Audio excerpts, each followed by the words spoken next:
الحمد لله نحمده ونستعينه ونستغفره ونؤمن به ونتوكل عليه ونعوذ بالله من شرور أنفسنا ومن سيئات أعمالنا من يهده الله فلا مضل له ومن يضلله فلا هادي له ونشهد أن سيدنا وسندنا ومولانا محمدا عبده ورسوله أما بعد فأعوذ بالله من الشيطان الرجيم بسم الله الرحمن الرحيم يا أيها النبي قل لأزواجك وبناتك ونساء المؤمنين يدنين عليهن من جلابيبهن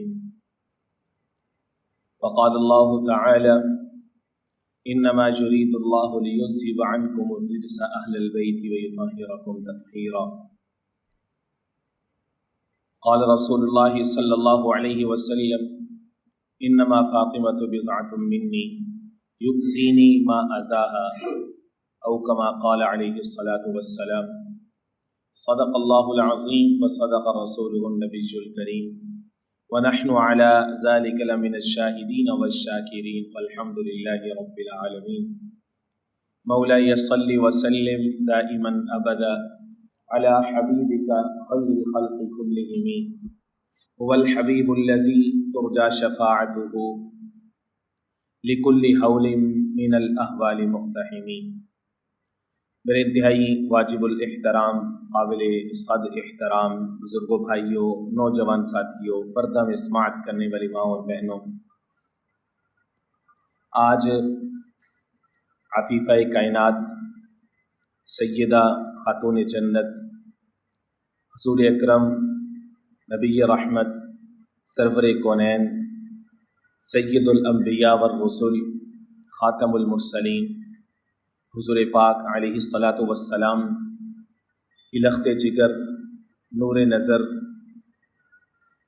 سیدہ فاطمۃ الزہرا رضی اللہ تعالی عنہا کی سیرت اور ان کی حیات طیبہ کے چند گوشے آپ حضرات کے سامنے رکھنا مقصود ہے،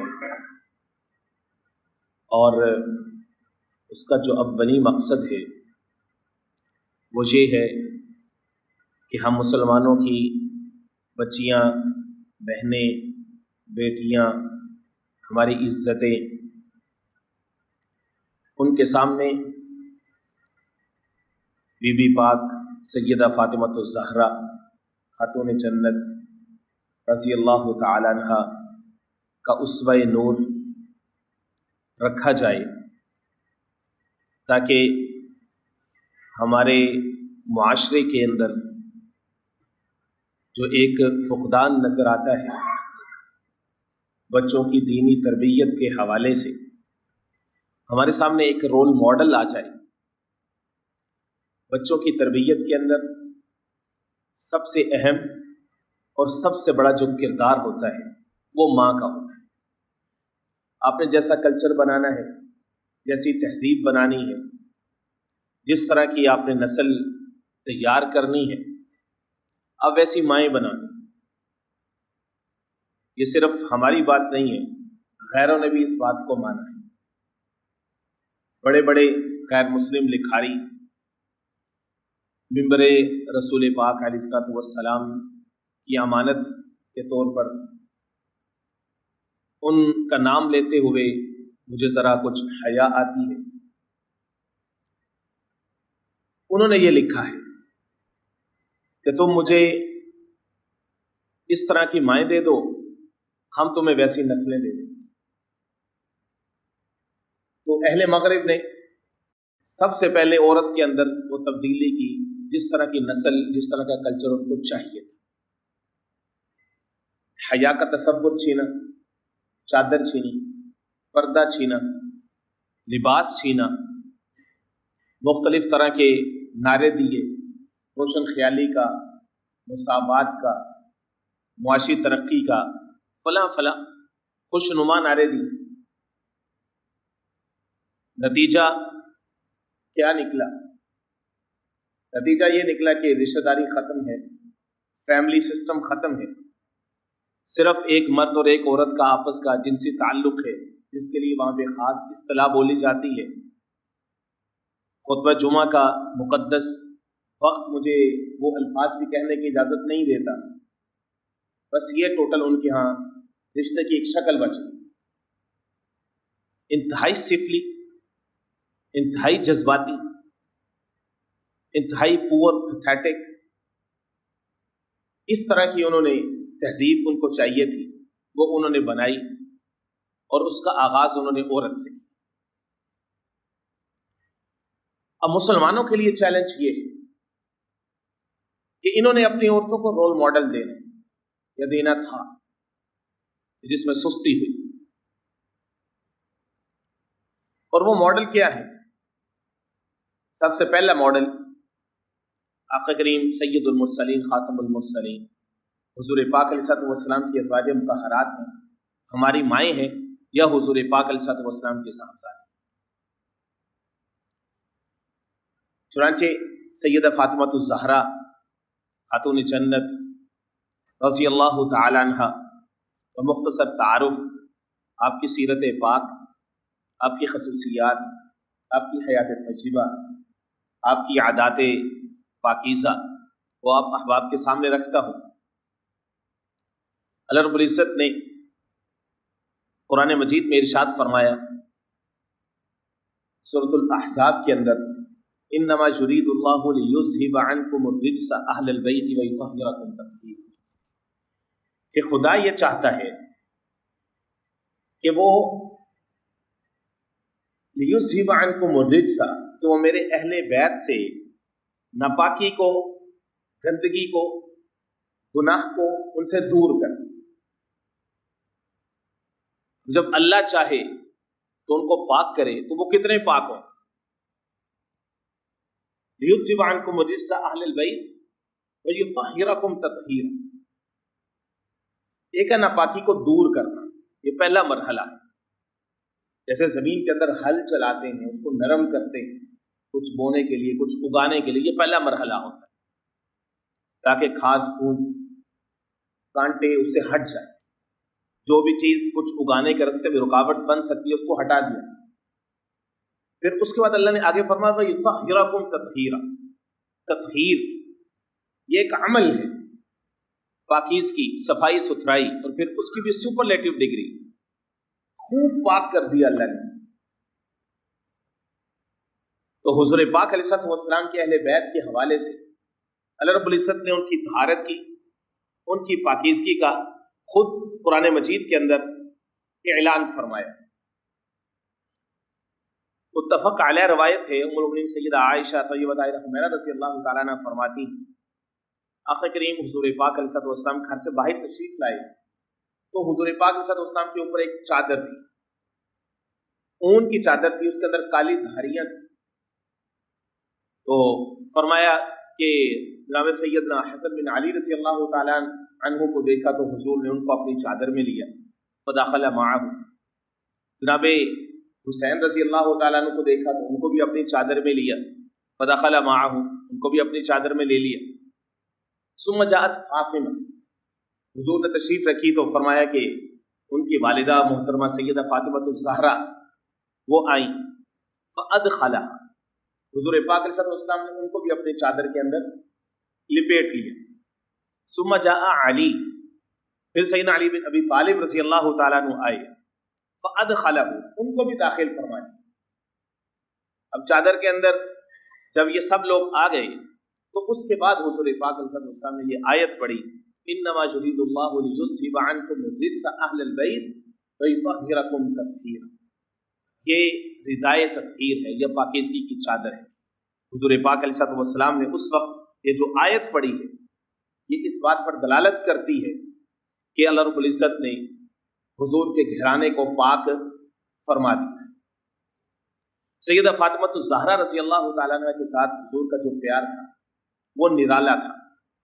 سیدہ نے جس انداز میں حضور کی خدمت کی اور جتنا زیادہ ان کو حضور کی معیت حاصل ہوئی، حضور کے ساتھ رہنے کا، خدمت میں رہنے کا شرف حاصل ہوئی، اس وجہ سے سیدہ کا ایک خاص لقب ہے، وہ ہے ام ابیہا۔ عجیب لقب، عجیب لفظ ہے، ام ابیہا، اپنے باپ کی اماں، اپنے باپ کی اماں۔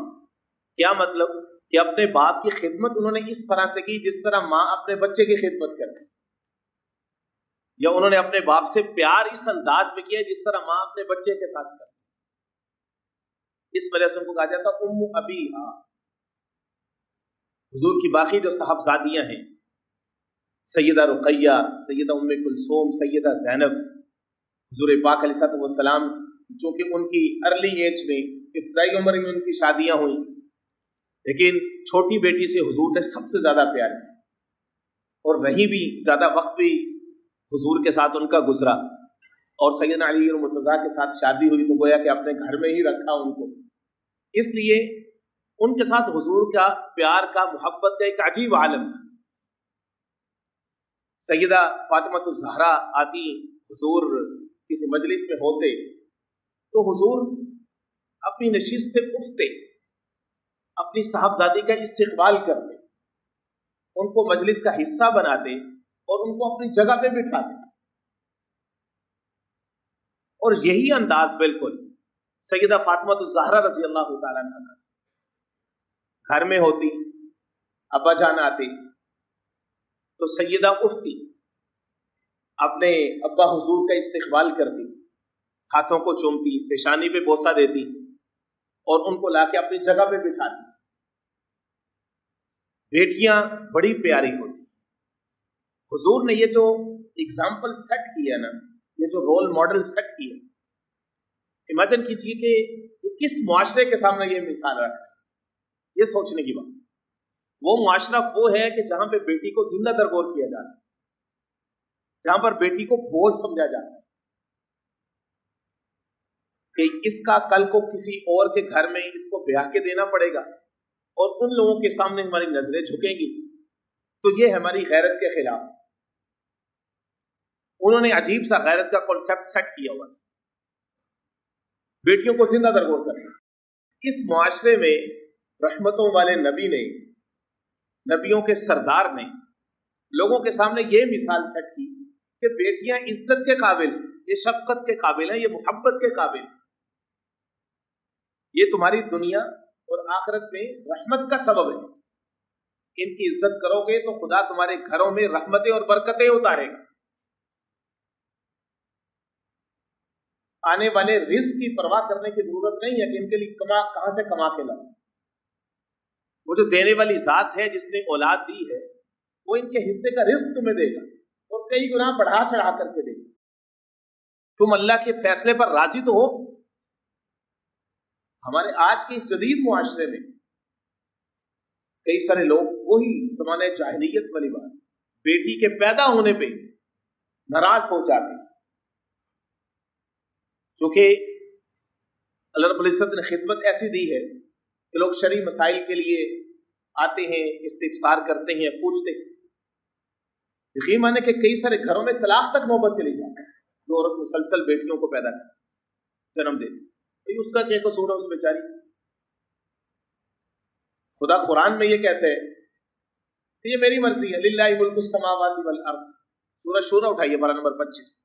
اللہ نے اعلان کی للہ ملک السماوات والارض، فرمایا بادشاہ تو میں ہوں، زمین و آسمان کی بادشاہت کس کے پاس ہے؟ اللہ کے پاس ہے۔ یخلق ما یشاء، جو چاہتا ہے وہ پیدا کرتے ہیں۔ اب چار ہی صورتیں ہوتی ہیں، یہب لمن یشاء اناثا ویہب لمن یشاء الذکور۔ کبھی اللہ کسی کو صرف بیٹیاں ہی بیٹیاں دیتے ہیں، کبھی کسی کو بیٹے ہی بیٹے دیتے ہیں، ویجعل من یشاء عقیما، کبھی کس کو بالکل بانجھ چھوڑ دیتا ہے، نہ بیٹیاں نہ بیٹے۔ کچھ خوش قسمت ایسے بھی ہوتے ہیں اللہ بیٹیوں کی رحمت بھی دیتا ہے، بیٹوں کی نعمت بھی دیتے ہیں، اللہ دونوں دیتے ہیں، تو دینے والی ذات اللہ کی، بالکل وہ زمانہ جاہلیت کی طرح۔ وہ جو قرآن مجید میں اللہ نے سورہ نحل کے اندر پر نمبر 14 میں نقشہ کھینچا ہے، فَإِذَا بُشِّرَ أَحَدُهُم بِالْأُنثىٰ، یہ ایسے لوگ ہیں کہ ان کو جب بیٹی کی، مؤنث کی خوشخبری سنائی جاتی ہے کہ تمہارے گھر بیٹی ہوئی ہے، أَحَدُهُم بِالْأُنثىٰ ظَلَّ وَجْهُهُ مُسْوَدًّا، تو ان ان کا چہرہ سیاہ پڑ جاتا ہے. بہو کظیم. میں عجیب آدمی بیٹی کی پیدائش کی خبر سن کے اس کا چہرہ سیاہ پڑ گیا. فرمایا لوگوں جس نے ایک بیٹی کی پرورش کی, اس کی خدمت کی, اس کی ضروریات کا خیال رکھا, اس کو اچھا ادب سکھایا, جس نے 2 کا کیا, جس نے 3 کا کیا, فرمایا کہ مجھ محمد رسول اللہ کے ساتھ وہ ایسے جنت میں جائے گی 2 انگلیاں. رسول اللہ میری 2 ہیں. فرمایا 2 والا بھی. یا رسول اللہ 1 ہے. فرمایا 1 والا بھی. اس معاشرے کو حضور پاک صلی اللہ علیہ وسلم نے اس طرح سے تربیت دی. اور سیدہ فاطمہ الزہرا رضی اللہ تعالیٰ عنہ کے ساتھ حضور پاک علیہ السلام نے جو پیار کیا, جو محبت فرمائی, اور جس انداز میں ان کی تربیت فرمائی, یہ آج کے جو باپ ہیں, جو مائیں ہیں, یہ ان کے لیے مشعل راہ ہے کہ آپ نے اپنی بچیوں کو, اپنے بچوں کی جو تربیت کرنی ہے, آپ کے سامنے رول ماڈل کون ہے؟ وہ حضور کی ذات صلی اللہ علیہ وسلم. ہم نے یہ سمجھ رکھا ہے کہ ہم پورا جہان خرید کے لا کے ان کے قدموں پہ رکھیں, ادھر وہ ایک زبان سے بات کریں, ان کے ہونٹ ہلے تو ہم لا کے رکھ دیں. کیونکہ ہم نے کبھی بچے کو پریشان نہیں ہونے دی, کوئی دوسری بات نہیں کرنی, ہر چیز ہم ان کو پرووائڈ کریں. میاں یہ کوئی بڑی بات تو نہیں, کوئی اچھا کام نہیں کر رہے ہو, یہ تو تم ان کی تربیت خراب کر رہے ہو. تم نے ان کو بتایا کہ دنیا میں کہیں نہ نہیں ہوتی. وہ بڑا ہو کے جب 14, 15, 16 سال کا ہوتا ہے نا, چوڑا ہو کے کہتا ہے ڈیڈ مجھے نہ سننے کی عادت نہیں. نو نہیں, آپ نے خراب کیا اس کو. تربیت کرنی ہے, آپ اس کو بتانا ہے کہ یہ دنیا یہ امتحانات کی طرح, ضروریات کبھی پوری ہوتی ہیں, کبھی نہیں پوری ہوتی, کبھی خواہشات پوری ہوتی ہیں, کبھی نہیں پوری ہوتی. اب جو نعمت ہو اس پر اللہ کا شکر ادا کرنا ہے, کچھ نہ ملے تو اس پر صبر کرنا ہے, اس میں اللہ کی حکمت ہے. جب وقت آئے گا تو ہر نعمت مل جائے گی. یہ تربیت کرنی ہے بچوں, نہ یہ کہ ہر چیز ان کو لا لا کے دیتے رہے. کل کو جب وہ طاقتور ہوگا, چھیننے کے قابل ہوگا, تو وہ پھر چھیننا شروع کر دیں. آپ نے بنیاد ہی غلط ڈالی. فارسی میں کہتے ہیں خشتے اول چون حد میں مار کچ تا سریا میں ربت دیوار کچ. آپ پہلی اینٹ کو ٹیڑھا رکھتے ہیں تو سورئی آسمان تک جتنی دیوار جائے گی اوپر ساری کیا ہوگی؟ ٹیڑھی ہوگی. آخر کریم حضور پاک صلی اللہ علیہ وسلم فرمائے لوگوں تم سب سے بہترین تحفہ جو اپنی اولاد کو دے سکتے, سب سے بہترین تحفہ. اس زمانے کے لحاظ سے بات کریں تو یہ نہیں فرمایا کہ تم 100 اونٹ اس کو لا کے دے دو, کوئی بہت بڑا محل نما اس کو گھرانہ لا کے دے دو, کوئی 10-15 غلام لوٹیاں اس کے راستے میں کھڑی کر دو. فرمایا یہ نہیں, سب سے بہترین وہ شخص ہے جس نے اپنی اولاد کو اس کی ضروریات کے مطابق, اپنی وسعت کے مطابق لقمہ حلال اس کو کھلایا, پال پوس کے اس کو بڑا کیا. ادبہا, فرمایا کہ اس کو ادب سکھایا, اس کو تعلیم دی, تربیت کی اس کی. ادبہا, اچھا ادب سکھایا, اس نے تعلیم کی. یہ سب سے بڑی نعمت ہے, سب سے بڑا گفٹ جو والدین اپنی اولاد کو دے سکتے ہیں یا دینا چاہیے ان کی اچھی تربیت. مال و دولت سے لدے ہوئے, سونے ہیرے جواہرات سے لدے ہوئے باپ اپنی پوری زندگی کی کمائی ادھر ادھر سے کر کرا کے اٹھا کے کلوں میں, تولوں میں, کلوں میں زیور, چند دن گھر نہیں بستے, چند دن, کیونکہ تم نے ان کو میٹیریلسٹک آنکھیں دے کے بھیجا ہے. ان کو بتایا کہ دنیا میں آسائش مال و دولت کے ساتھ ہوتی ہے. تم نے میسج غلط دیا اپنی اولاد کو, تم نے میسج غلط دیا. بیٹا تیار کیا, اس کو صرف مال و دولت کی اہمیت سکھائی, اس کے بغیر زندگی نہیں. اچھا اخلاق نہیں سکھایا, اس کو یہ نہیں بتایا کہ وہ جو آنے والی ہے تمہارے گھر میں وہ بھی کسی کی بیٹی ہے, کسی کی بہن ہے, اس کی عزت ہے, اس کی سیلف ریسپیکٹ ہے, اس کے خاندان کی کوئی عزت ہے. جو آنے والی ہے وہ بڑی قربانیاں دے کے آئی ہے, بہت بڑی قربانی ہے. جس گھر میں وہ 18, 20, 25 سال وہ رہی ہے, جب تک سے باپ کی شفقت, بھائی کی شفقت, ماں کی شفقت, اس گھر کا ماحول, وہ سارا کچھ چھوڑ کے بالکل اجنبی آ رہی ہے. اور اس سے ڈیمانڈ یہ ہو رہی ہے کہ اس نے نئی عورت کو اپنی ماں بھی ماننا ہے، نئے شخص کو اپنا باپ بھی ماننا ہے، نئے گھر میں اس نے رہنا ہے. تو وہ کس مینٹل سچویشن سے ہو کے آ رہی ہے؟ اب تم نے اس کا ساتھ دینا، نہ یہ کہ اس کو ابیوز کرنا، اس کے خاندان کو 10 گالیاں سنانی. اسی طرح سے ہماری بچیاں، انہوں نے آنا ہے، انہوں نے دیکھنا ہے کہ یہ نیا گھرانہ ہے، میرا ایک شخص کے ساتھ اللہ کے عہد پہ میرا اس کے ساتھ بندھا ہے، اس کے اوپر پریشر ہے، خاندان کا مالی دباؤ ہے، معاشی دباؤ ہے، اس کی ضروریات ہے، اس کے ماں باپ بھی مجھے سیکریفائس، قربانی، پیشنس جو ہے، جتنا ہے، جتنے اسباب ہیں، جو کچھ میرا خامد لا کے دیتا ہے، میں نے اسی کے اندر گزارا کرنا ہے. یہ تربیت ہم نے کرنا ہے، یہ اخلاق، یہ وہ آداب ہیں جو سیدہ فاطمہ الزہرا رضی اللہ تعالیٰ عنہ کی سیرت طیبہ سے ہمیں معلوم ہوتے ہیں، اور جس انداز میں حضور پاک علیہ السلام نے کی تربیت فرمائی.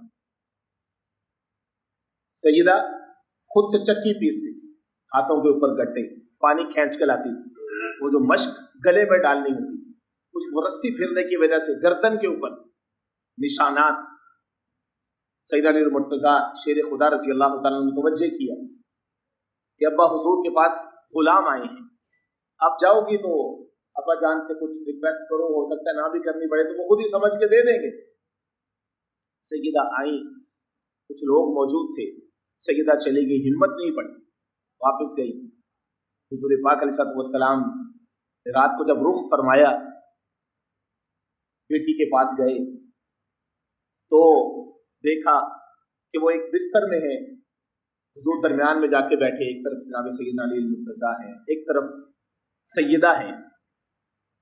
حضور نے پوچھا تو پتہ چلا کہ وہ جو غلام ہیں شاید ان کی کوئی طلب ہے کہ وہ آ جائیں گے تو خدمت میں ذرا سہولت ہو جائے گی. اب دیکھیں کہ جب بیٹی کی طرف سے کوئی مطالبہ، کوئی ضرورت، کسی خواہش کا اظہار ہوتا ہے باپ کے سامنے، تو باپ کا کلیجہ چیر نہ جائے، وہ زمانے بھر کو خرید کے لا کے اپنی بیٹی کی ضرورت پوری نہ کرے. باپ کے بیٹی کے ساتھ رشتہ کیسے ہوتا ہے؟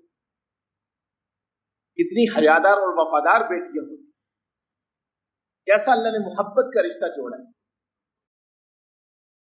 بیٹا ہے نا، وہ کوئی بات سن لے گا اپنے ابا کے بارے میں، تھوڑی دیر کے لیے صحیح، وہ ادھر ادھر کوئی بات سن لے گا اپنے ابو کے بارے میں، شاید سن لے، لیکن بیٹی نہیں سنتی، بیٹی نہیں سنتی. عجیب اللہ رب العزت نے ایک رشتہ بنایا. اور حضور پاک علیہ السلام، یہ مال و دولت کیا چیز ہے یار؟ یہ دنیا کی یار بہت پہاڑ، یہ سونے کا بن کے آتا حضور کے قدموں میں آتا. تو میں بین انا نائم، میں حالت نوم میں تھا. جعلت خزائن الارض مفاتیح الارض بین یدی، یہ جتنے خزانے ہیں نا زمین کی، جتنی چابیاں ہیں وہ ساری میرے ہاتھوں میں دی. مال و دولت کیا چیز؟ تو حضور کے غلاموں کے قدموں کی پھول ہے. بیٹی کو طلب تھی نا، ضرورت تھی، لیکن تربیت کا معاملہ تھا. امت کے لیے ایک ایگزامپل سیٹ کرنی تھی، ایک مثال سیٹ کرنی تھی، دے دیتے ان کو غلام. سارے صحابہ کیا تھے؟ اہل بیت کے نوکر، اہل بیت کے غلام، حضور کے گھرانے کے خادم. صحابیت کا آغاز ہی یہاں سے ہوتا ہے، حضور کی خدمت سے، گھرانے کی خدمت سے مقام صحابیت کا آغاز ہوتا ہے. تربیت کا معاملہ، امت کے لیے ایک رول ماڈل سیٹ کرنا تھا. دنیا کا مال کو پرائورٹی دینی، اور بیٹی چاہو تو 4 غلام لے لو، چاہو تو 4 دعائیں لے لو، چوائس آپ. بیٹی بھی تو حضور کی تھی. اب اگر غلام دنیا آنے جانے والی چیز ہے، دنیا آنے جانے والی چیز. آپ اللہ کی طرف سے کوئی انعام دیں ہمارے حوالے میں، بیٹی سونے سے پہلے ہر نماز کے بعد 33 دفعہ سبحان اللہ، اتنی دفعہ الحمدللہ اور اتنی بار اللہ اکبر پڑھ لیا۔ اللہ تمہیں راحت عطا فرمائے، دنیا کی ساری تکلیفیں تمہارے لیے آسان فرما دے۔ دنیا تکلیفوں سے بھری ہوئی، تکلیفیں آنی ہی آنی، جتنا مرضی جتنا مال و دولت آتا جائے گا تکلیف کا لیول اتنا اونچا ہوتا جائے گا، اتنا اور مال خرچ کرو اس تکلیف میں آسانی اتنا آ جائے گا، پھر اس سے بڑے اللہ نے آزمائش، اللہ کا وعدہ ہے سورۃ البلد۔ کس نے کہہ دیا کہ مال و دولت کی فراوانی تمہیں سہولت دے سکتی؟ نو، بالکل نہیں۔ لقد خلقنا الانسان فی کبد، بہت بڑی بات، خدا کے لیے قرآن کی طرف آ جائے، خدا کے لیے بڑا آسان ہے یار، قرآن اتنا آسان ہو گیا، اب تمہارے ہاتھوں میں آ گیا، فنگر ٹپ کے اوپر آ گیا، اب تو پڑھ لو خدا کے لیے، اب تو شروع کر دو، اتنا آسان۔ رات بیٹھے ہوئے 3 3 4 4 5 5 گھنٹے موبائل کے اوپر گزرے، پتہ نہیں چلا، اب تو پڑھ لو، کتنے طرح ترجمے آ گئے، پڑھ لو یار۔ سورہ بلد میں اللہ فرماتے ہیں لقد خلقنا الانسان فی کبد، ہم نے انسان کو تہ در تہ تکلیف میں پیدا کی، ایک سے نکلے گا دوسرا مسئلہ، دوسرے سے نکلے گا تیسرا مسئلہ، کبھی ادھر کی ٹینشن، کبھی اپنی، کبھی کسی اور کی، کبھی فیملی پرابلم، کبھی بزنس، کبھی یہ وہ مسائل ہے۔ راحت کہاں ہے؟ اللہ کے ساتھ تعلق رکھو گے تو اللہ رب العزت ان مسائل کو، ان مصائب کو، ان کو ایبزورب کرنا، ان سے نپٹنا تمہارے لیے آسان کر دے، تمہارے حواس و قوا میں، تمہارے ریسورسز میں اللہ برکت دے دے، کوئی پریشانی نہیں ہو، کوئی مسئلہ ہی نہیں ہو۔ اللہ کو یہ نہ بتاؤ کہ مصیبت کتنی بڑی، مصیبت کو یہ بتاؤ کہ میرا رب کتنا بڑا۔ یہ سکھایا ہے حضور نے اپنی بیٹی کو، یہ سکھایا۔ سیدہ کے ساتھ حضور پاک علیہ السلام کا تربیت کا معاملہ بڑا عجیب ہے، یہ ہمارے لیے مثال ہے۔ فاطمہ تو بضعۃ منی، فاطمہ میرے جگر کا ٹکڑا، بضعۃ منی، اچھا جگر کا ٹکڑا یہ سمجھانے کے لیے، اصل میں جو عربی ہے نا عجیب زبان ہے، اردو کے پاس تو الفاظ ہی نہیں، مزاح کی تشریح کرنا شروع کرو 10 15 لغتیں اٹھانی پڑیں گی، ایکچوئل اس کا جو میننگ کیا ہے، اس کا ترجمہ ہے انتہا درجے کی محبت جو باپ اور بیٹی کے بیچ میں تھی، یہ اس کو دکھانے کے لیے یہ لفظ آیا ہے بضعۃ منی، کہ فاطمہ میرے جگر کا ٹکڑا ہے، جس نے اس کو ایذا دی، اس نے مجھے ایذا دی۔ اور سیدہ ان کی تربیت کیسے ہوئی تھی؟ اللہ رب العزت کے ساتھ ان کی محبت کا ایک عجیب عالم تھا۔ ہمارے بھی عورتیں مال سے محبت، دنیا سے محبت، وسائل سے محبت، فلانی سہولت، فلانی سہولت، فلانے مطالبات، مرد کے ساتھ فلانا مطالبہ، فلانا مطالبہ، فلانی ضرورت، فلانی خواہش، اور سیدہ کا اتنا مضبوط تعلق اللہ کے ساتھ کہ رب نو سجدہ کرن دی خاطر رات منگ دی ہے لمبی سہارا، شبیر و شبر دی امی سہارا، نبی دے گھر وچھے جمی سہارا، مقام تیرے نو کون سمجھے، سارے تیرے ہیں کمی سہارا، رب نو سجدہ کرن دی خاطر رات منگ دی ہے لمبی سہارا۔